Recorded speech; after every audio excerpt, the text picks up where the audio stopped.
তারপর আমি ভাবলাম সে হয়তো আমাকে খুব ভালোবাসে।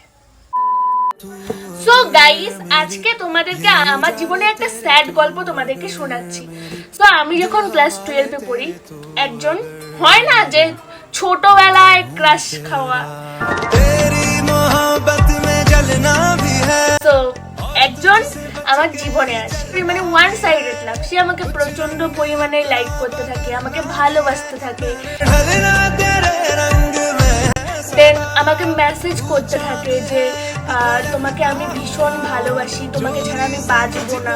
তারপর আমাদের লাভ স্টোরিটা কি হলো জানো? তো তারপর সে আমাকে প্রচুর পরিমাণে মেসেজ করতে থাকে, আমাকে মিস করতে থাকে। তারপর আমি ভাবলাম সে হয়তো আমাকে খুব ভালোবাসে, তো আমিও গলে গেলাম। তারপর আর কি হলো, স্টোরি এন্ড হয়ে গেল।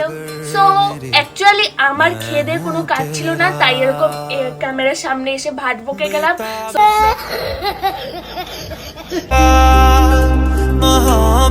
এরকম লাভ স্টোরি আমার জীবনে ঘটেনি, জাস্ট আমি ভিডিওর জন্য বললাম। বাই।